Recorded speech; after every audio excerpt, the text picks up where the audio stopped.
मिर्जापुर गांव में उषा नाम की एक औरत अपनी 3 बेटियों पायल, टीना और रजनी के साथ रहती थी। उषा का पति मजदूरी का काम किया करता था, लेकिन एक रोज काम पर हार्ट अटैक पड़ने से उसकी मौत हो गई। अपने पति की मौत के बाद घर की और अपनी तीनों बेटियों की जिम्मेदारी अकेली उषा के कंधों पर आ गई। हे ऊपर वाले, ये अन्याय क्यों किया तूने मेरे साथ? अब ये जिम्मेदारी मैं अकेले कैसे पूरी करूंगी? उषा उसी ईंट भट्टे की फैक्ट्री में काम मांगने गई जहां उसका पति मजदूरी किया करता था। मैं कर लूंगी मालिक, अपने पति की मौत के बाद अपनी तीनों बच्चियों की जिम्मेदारी मुझे ही निभानी है, और वैसे भी मजबूरी इंसान से भारी काम करवा ही लेती है। अच्छा ठीक है, फिर कल से काम पर आ जाना, लेकिन हाँ, पगार हमेशा काम होने के बाद ही मिलेगी, ठीक है? ठीक है मालिक। काम बड़ी ही मेहनत का था। सारा दिन ईंट ढोने से उषा के हाथ पैर खराब हो गए थे और शरीर भी कमजोर होने लगा था। उषा की बड़ी बेटी पायल 11 साल की थी, जबकि टीना 10 साल और रजनी 9 साल की थी। पिता की मौत के बाद उन तीनों की पढ़ाई छूट गई थी। बेटा, मैं चाहती हूँ कि तुम तीनों अपनी पढ़ाई जारी रखो। माँ, पढ़ना तो हम भी चाहते हैं, लेकिन हमारा खाने का गुजारा तो बड़ी मुश्किल से चल पाता है, फिर स्कूल की फीस कैसे भरेंगे? उषा हर रोज काम पर जाती थी। एक दिन शाम को जब उसका काम खत्म हो गया तो वो अपने मालिक से बोली, मालिक, मेरा काम खत्म हो गया है, क्या अब मैं जाऊं? काफी देर हो गई है, बच्चे राह देखते होंगे। उषा, तुझे तो हमेशा ही घर जल्दी जाने की पड़ी रहती है। मुझे अपने यहाँ काम करने वाले लोग चाहिए। जब सारे मजदूर चले जाएंगे तभी तुम भी जाना। जी मालिक। मालिक उषा पर बुरी नजर रखता था। उस पर बेवजह चिल्लाकर हमेशा उसका अपमान करता था और समय पर पैसे भी नहीं देता था। मालिक, काम खत्म हो गया, अब आज के पैसे दे दीजिए। पैसे खत्म हो गए? कल ले लेना। एक दिन उषा की तबीयत बिल्कुल ठीक नहीं थी और उस दिन उसकी काम पर जाने की हालत नहीं थी, लेकिन ये सोचकर कि काम पर नहीं गई तो आज की मजदूरी भी नहीं मिलेगी और फिर चूल्हा कैसे जलेगा, ये सोचकर उषा उठी और नहा धोकर काम पर निकल गई। लेकिन उस दिन तबीयत खराब होने के कारण और तेज धूप में काम करने से उसे चक्कर आ जाता है और सारी ईंटें उसके पैर पर जा गिरती हैं। उसके पैर से काफी खून बहने लगता है। उसकी चीख सुनकर वहाँ बाकी सब मजदूर आ जाते हैं। अरे, इसे तो चोट लग गई है भैया। अरे, इसके पैर से तो काफी खून आ रहा भैया। मेरी सारी ईंटें बर्बाद कर दी तूने। मैंने तुझे कहा था ना, ये तेरे बस की बात नहीं है। मुझे माफ कर दो मालिक, आज तबीयत खराब है इसीलिए चक्कर आ गया था और सारी ईंटें गिर गई। मुझे माफ कर दीजिए मालिक। चल अब निकल तो यहाँ से। मालिक, कुछ पैसे दे दीजिए, अपना इलाज करवा लूंगी और बच्चों को खाना खिला दूंगी। अगर पैसे चाहिए तो आज रात मेरे घर आ जाना और घर आकर पैसे ले लेना रानी। उषा मालिक का इशारा समझ गई और बिना पैसे लिए वहाँ से चली गई। उषा जब घर आ रही थी तो उसे उसके पति के दोस्त रमेश ने देख लिया और कहने लगा, अरे भाभी, ये आपके पैर में चोट कैसे लग गई? क्या बताऊं भैया, काम करते हुए मेरे पैरों में ईंट गिर गई और चोट लग गई, साथ ही मालिक ने काम से भी निकाल दिया। लेकिन भाभी, आपके पैरों से तो बहुत खून निकल रहा है। आप मेरे साथ हॉस्पिटल चलो, मैं आपका इलाज करवा दूंगा। अरे नहीं भैया, मेरे पास हॉस्पिटल जाने के लिए पैसे नहीं है, ये चोट तो खुद ही ठीक हो जाएगी। ये आप कैसी बातें कर रही हैं भाभी? ये अपने आप भला कैसे ठीक होगी? और हाँ, पैसों की चिंता आप मत करो, आप चलो मेरे साथ, मैं आपके इलाज के पैसे दे दूंगा। रमेश उषा को हॉस्पिटल ले जाता है और उसका इलाज करवाता है। साथ ही दवाइयां दिलवाकर उषा घर पहुंचती है तो उसकी तीनों बेटियां पैरों में बंधी पट्टी देखकर उससे पूछती हैं, माँ, ये आपको क्या हुआ? आपके पैरों में चोट कैसे लग गई? कुछ नहीं बेटी, ठीक हो जाएगा, तुम परेशान मत हो। उषा काम नहीं मिलने के कारण परेशान रहने लगी। उषा की बड़ी बेटी पायल बहुत समझदार थी। वो समझ गई थी कि माँ को दिन रात घर खर्च की चिंता लगी रहती है। उसने उषा को समझाते हुए कहा, आप चिंता मत करो माँ, भगवान हमारी मदद जरूर करेंगे और एक दिन सब ठीक हो जाएगा। इसके बाद पायल उसी स्कूल में पढ़ने के लिए जाती है जहाँ वो पहले जाती थी। स्कूल में जाकर वो प्रिंसिपल मैडम से मिली और खुद के लिए काम मांगने लगी। लेकिन तुम क्या काम कर सकती हो? तुम तो अभी बहुत ही छोटी हो। मैडम, आप मुझे स्कूल में साफ सफाई के काम पर रख लीजिए, मैं आपकी आभारी रहूंगी, मुझे काम की बहुत जरूरत है। मैडम उसको साफ सफाई के काम के लिए रख लेती है। पायल स्कूल में साफ सफाई करती और अपना काम खत्म होने के बाद स्कूल के बच्चों को पढ़ते हुए देखती और खुश होती। उसे ऐसा करते देख उसकी प्रिंसिपल उसे देख लेती है और वो उसे कहती है, पायल बेटा, क्या तुम भी पढ़ना चाहती हो? जी मैडम, मेरे साथ मेरी 2 छोटी बहनें हैं, वो दोनों भी पढ़ना चाहती हैं। ठीक है, फिर तुम कल अपनी मम्मी और दोनों बहनों को स्कूल में लेकर आना। जी मैडम। अगले दिन पायल अपनी माँ और बहनों के साथ प्रिंसिपल से मिलती है। उषा, आज से तुम इस स्कूल में साफ सफाई का काम करोगी और तुम्हारी तीनों बेटियां इस स्कूल में पढ़ेंगी। आपका बहुत बहुत शुक्रिया मैडम, भगवान आपको हर खुशी दे। अगले दिन से उषा स्कूल में साफ सफाई का काम करने लगी, तो वहीं उसकी तीनों बेटियां पढ़ने लगीं। दिन में स्कूल से घर आने के बाद उषा का बाकी का समय बेकार जाने लगता था, जिसे वो खाली नहीं जाने देना चाहती थी। इसलिए वो प्रिंसिपल से बात करती है और कहती है, मैडम, मैं स्कूल का काम खत्म होने के बाद हॉस्टल की साफ सफाई भी कर दिया करूंगी। आप बदले में मुझे कुछ और पैसे दे दीजिएगा। तुम चाहो तो हॉस्टल की साफ सफाई भी कर सकती हो, लेकिन इसके बदले तुम्हें पैसे नहीं मिलेंगे। मैं कुछ समझी नहीं मैडम। उषा, तुम्हारी तीनों बेटियां पढ़ने में बहुत होशियार हैं, इसलिए मैं इनको अलग से ट्यूशन दे दिया करूंगी, जिससे ये बड़ी होकर पढ़ लिख कर अफसर बन जाएंगी। साथ ही इनके स्कूल की फीस भी माफ हो जाएगी। शुक्रिया मैडम। उषा की बड़ी बेटी अब समझदार और अक्लमंद हो गई थी। एक दिन वो अपनी माँ से कहती है, माँ, मैं अपने स्कूल के और मोहल्ले के छोटे बच्चों को ट्यूशन पढ़ाऊंगी और घर खर्च चलाने में तुम्हारा साथ दूंगी। वाह मेरी बच्ची, तुम तो बहुत समझदार हो गई हो।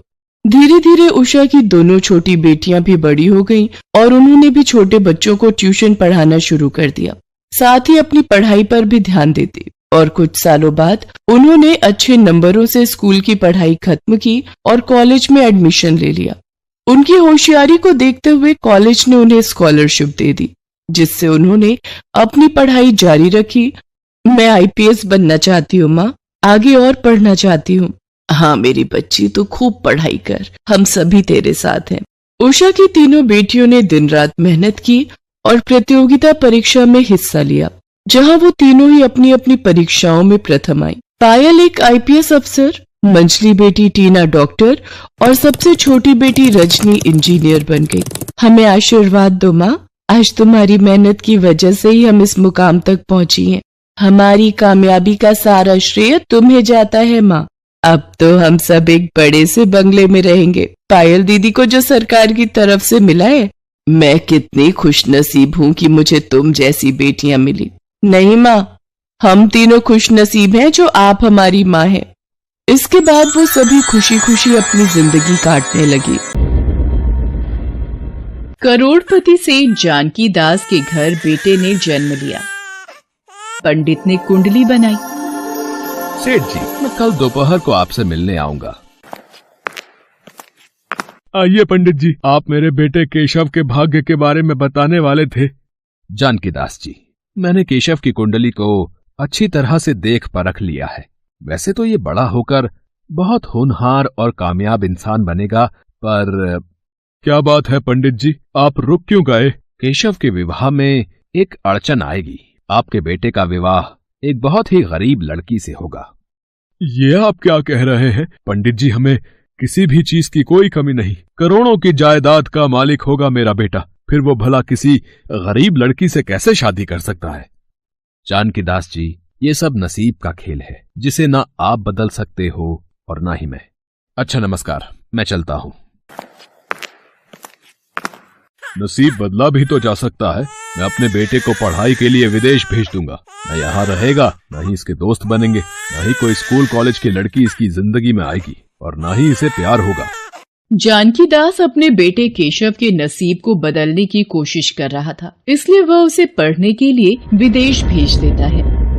वक्त बीतता है और केशव पढ़ लिख कर एक बड़ा इंजीनियर बन जाता है और अपने देश वापस आता है। सुनो जी, हमारा केशव आज वापस आ रहा है। उसकी पसंद के दम आलू और भिंडी की सब्जी बनाई है। जरा नमक तो चख कर देखना, ठीक डाला है? माँ, तुम्हारे से स्वादिष्ट भोजन कोई बना ही नहीं सकता। नमक और मिर्च कभी कम या ज्यादा नहीं हुआ, हमेशा बराबर का ही रहता है। मुझे आज भी याद है। अरे केशव, तू आ गया, पर तेरी फ्लाइट तो शाम को 6 बजे आने वाली थी। मैंने आपको फ्लाइट का सही समय बताया नहीं था। अगर बता देता तो सरप्राइज कैसे देता। चलो अच्छा है, तुम आज ही आ गए। कल हमारे व्यापार मंडल की तरफ से सभी व्यापारियों के लिए एक बड़े समारोह का आयोजन है, जिसमें शहर के सभी बड़े व्यापारी शामिल होंगे। तुम भी उन सब से मिल लोगे। अगले दिन केशव अपने पिता जानकी दास के साथ व्यापार मंडल के समारोह में शामिल होता है। वहाँ पर एक अनाथ आश्रम की लड़कियों की तरफ से नृत्य कार्यक्रम का भी आयोजन था। ये लड़की कितना सुंदर डांस कर रही है और देखने में भी कितनी सुंदर है। तो जोरदार तालियां हो जाएं स्वाति और उसकी सह कलाकारों के लिए। अच्छा, स्वाति नाम है इस लड़की का। केशव को स्वाति पसंद आ जाती है। वो उससे मिलने अनाथ आश्रम में जाता है। स्वाति उस वक्त आश्रम के बच्चों को डांस सिखा रही थी। आपको उस दिन प्रोग्राम में देखा था, आप बहुत अच्छा डांस करती हैं। धन्यवाद। मुझे बचपन से ही डांस का शौक है। आप चाय वगैरह कुछ लेंगे? आप चाय बहुत अच्छी बनाती हैं। और फिर केशव किसी न किसी बहाने रोजाना अनाथ आश्रम में आने लगा। धीरे धीरे केशव और स्वाति में नजदीकियां बढ़ने लगी। केशव को स्वाति बहुत पसंद थी और एक दिन, स्वाति, मैं जानता हूँ मेरे पापा मेरी शादी तुमसे कभी नहीं होने देंगे, इसीलिए मैं आज ही मंदिर में तुमसे शादी करना चाहता हूँ ताकि हमें कोई अलग ना कर सके। केशव और स्वाति मंदिर में शादी कर लेते हैं। शादी के बाद केशव स्वाति को घर लेकर जाता है। केशव और स्वाति को शादी के जोड़े में देखकर जानकी दास और सुमित्रा हैरान रह जाते हैं। केशव, ये सब क्या है? तुमने ये शादी का जोड़ा क्यों पहन रखा है? और ये लड़की कौन है?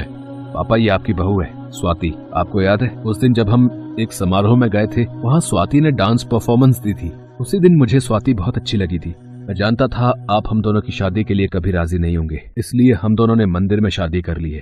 तूने एक गरीब और अनाथ लड़की से शादी कर ली है? तुझे शर्म नहीं आई? हमारे खानदान की नाक कटवा दी। इतने करोड़पति खानदान का होकर तूने इस गरीब से शादी कर ली। मैं तुझे अपनी जायदाद से बेदखल करता हूँ। तू मेरा बेटा नहीं है। इस घर से निकल जा।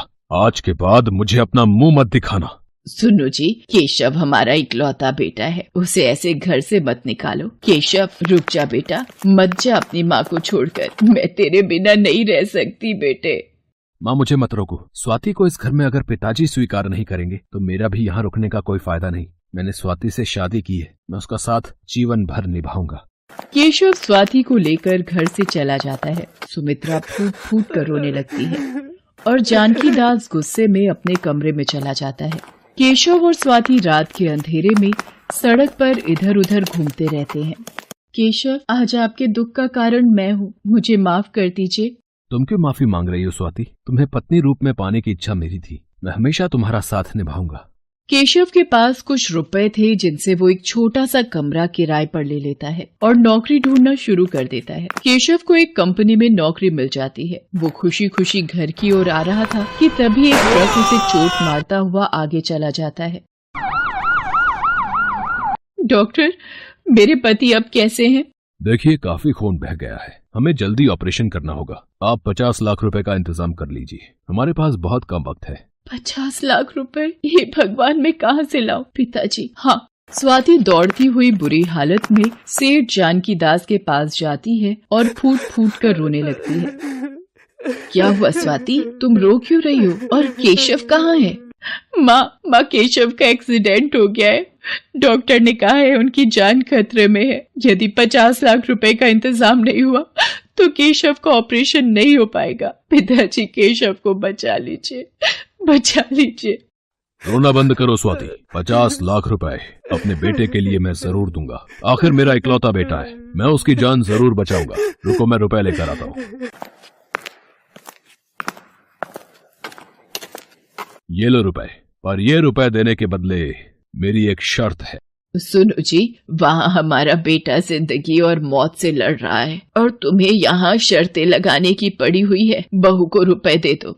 इतनी आसानी से कैसे दे दूं? पहले इसे मेरी शर्त माननी होगी। ये रुपए मैं इसे तब दूंगा जब ये केशव से हमेशा के लिए अपना रिश्ता तोड़ देगी और उसे छोड़कर चली जाएगी।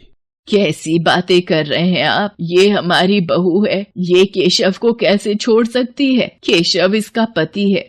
पिताजी, मुझे आपकी शर्त मंजूर है। केशव के होश में आते ही मैं यहाँ से चली जाऊंगी। केशव का ऑपरेशन होता है, उसे होश आता है। मेरे बच्चे, तुझे होश आ गया, भगवान का लाख लाख शुक्र है। वो तुम्हें छोड़कर चली गई है और तुम्हारे लिए ये चिट्ठी छोड़ गई है। केशव, मेरे पास तुम्हारा इलाज करवाने के लिए पैसे नहीं है। तुम्हारे जैसे कंगाल लड़के के साथ शादी करके मैं तंग आ गई हूँ, इसलिए मैं अब इस पति पत्नी के रिश्ते से आजाद होना चाहती हूँ। मैं जा रही हूँ। पढ़ ली चिट्ठी। ये छोटे गरीब लोग ऐसे ही होते हैं। इसने सोचा होगा तुम जैसे अमीर लड़के को फंसाकर करोड़पति घर की बहू बन जाएगी, पर ऐसा नहीं हुआ। वो तुम्हारी गरीबी देखकर 2 दिन में ही भाग गई। मुझे विश्वास नहीं हो रहा। स्वाति मेरे साथ ऐसा कभी नहीं कर सकती। वो मुझे बहुत प्यार करती है। स्वाति, तुम कहाँ चली गई? तुम मुझे क्यों छोड़कर चली गई? सुमित्रा को भी जानकी दास ने धमकी दे रखी थी कि अगर कोई भी सच्चाई अपने बेटे को बताएगी तो वो उसे भी घर से निकाल देगा और उससे अपना रिश्ता तोड़ देगा। केशव उदास रहने लगा था। उसका मन नहीं लगता था। वो हर समय स्वाति को याद करता था। एक दिन, सुमित्रा, मेरी लड़की वालों से बात हो गई है। केशव के लिए सेठ रोशन लाल की बेटी बहुत सही रहेगी। केशव अभी इस दर्द से उभर भी नहीं पाया है और आप उसकी शादी के बारे में सोच रहे हैं। माँ, मैं जरा काम से जा रहा हूँ, थोड़ी देर में आता हूँ। केशव बेटा, तुम पहचाना मुझे? और विदेश से कब लौटे? अब तो तुम पिता बनने वाले हो। मुझे इस बात की बड़ी खुशी है। मतलब स्वाति अनाथ आश्रम में है? हाँ, वो तो बता रही थी कि तुम बिजनेस के काम से विदेश गए हो, तो वो कुछ दिन बच्चों के पास आश्रम में ही रहेगी। महिला की बात को सुनकर केशव का दिमाग घूम जाता है और वो अनाथ आश्रम पहुँचता है। वहाँ जाकर उसे स्वाति से सारी सच्चाई पता चलती है, जिसे सुनकर वह बहुत दुखी होता है। स्वाति, तुमने मेरे लिए अपना जीवन दुखों में डाल दिया। मैं पापा को कभी माफ नहीं करूंगा। तुम अभी इसी वक्त मेरे साथ घर चलो। केशव स्वाति को लेकर घर आ जाता है।